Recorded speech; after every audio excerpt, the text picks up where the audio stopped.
Kaya legit siya. Madami na akong nasubukan na gamot, supplements, wala. Dito lang ako lumakas.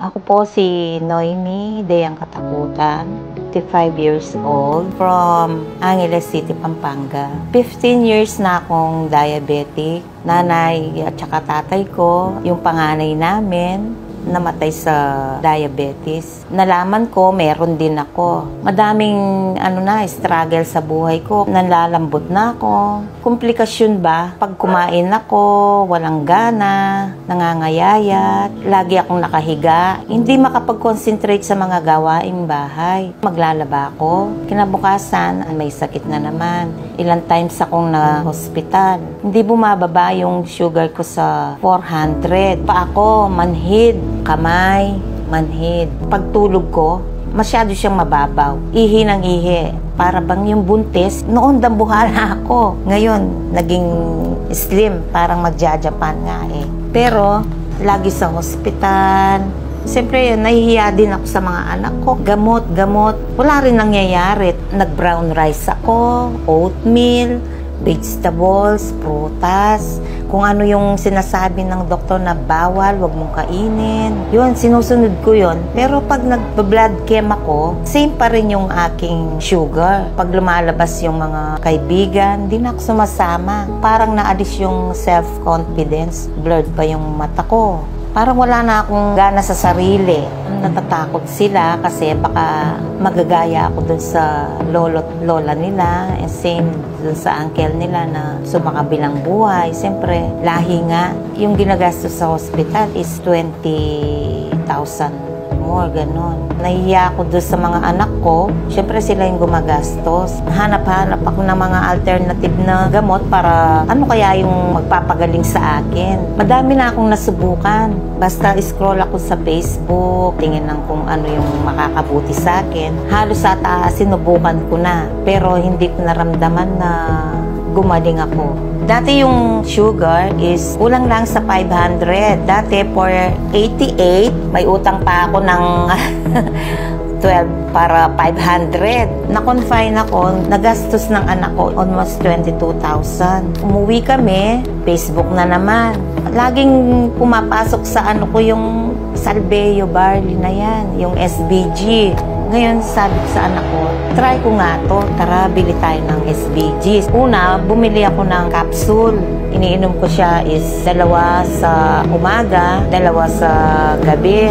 Pero naubos ko yon, wala akong naramdaman. Huminto ako ng 1 month. Nung nagkapera ako, niyaya ko si mister na bumili ulit ng trial pack. Itatry ko. Pag uwi ko, in-start ko na siyang ininom. 2 scoop sa isang basong tubig. Sa umaga nga, before meal, 2 scoop na naman. Hanggang sa 1 month ko na siyang iniinom.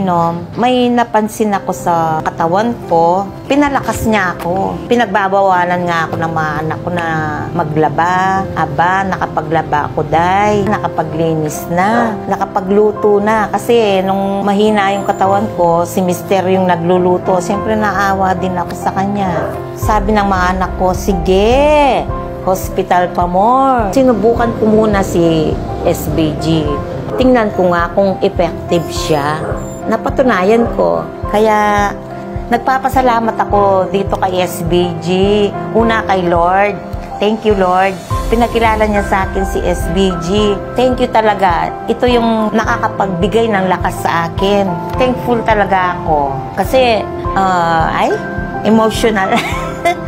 Kasi nga, yung is na lang, 116 na lang yung sugar ko. Imagine, for 15 years na diabetic, laging nasa 400 yung aking sugar. Hindi siya bumababa doon kahit nagagamot na ako. Ngayon, 116. Very good daw ako. Sabi ni doktor, tumaas yung aking red blood cell. Dati is 80 lang siya. Ngayon, 119 na. Magmula nung ininom ko si Salveyo. Inaano ko nga, sana akong nabubuhay pa sina nanay tsaka tatay. Tapos, nandyan na si SBG. Sana napakilala ko pa siya. Tapos, siyempre, kamukha ko na malakas din sila. Same as yung panganay namin, si Kuya. Madami siyang pera, pero hindi siya pinagaling ng mga gamot.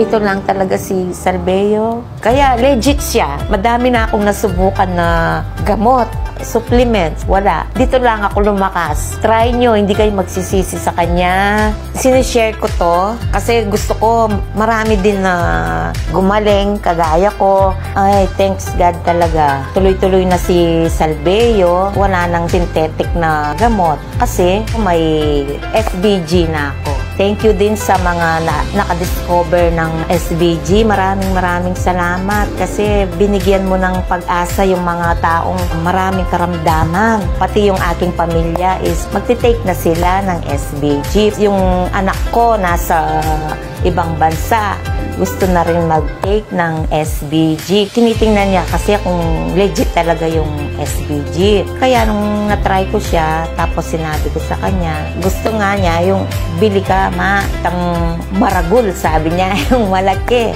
Lalaklaking ko talaga si Salveo. Salamat. Dahil sa mataas ang blood sugar ko, isa sa komplikasyon is yung mata ko. Naging blurred sila. Every time na lumalabas kami ng asawa ko, lagi niya akong inaalalayan sa mga lubak, pag-step. Parang bulag na talaga, ganon. Siyempre, naiirita ako pag ganyan. Pero kahapon, dahil siguro sa kakatake ng Salveo, nasa mall kami. Aba, hinayaan ako ng mister ko na maglakad na mag-isa. Nagtaka rin ako sa sarili ko, ba? Kaya ko pala. 'Di ba? Nakakamangha yun, yung isang barley grass. Ganun ka-effective yung ginagawa niya sa katawan ko, sa sakit. Try nyo. Legit. This is Salveo barley grass. You can trust. Ako si Noemi Deyang Katakutan. Ito ang aking kwentong Salveo.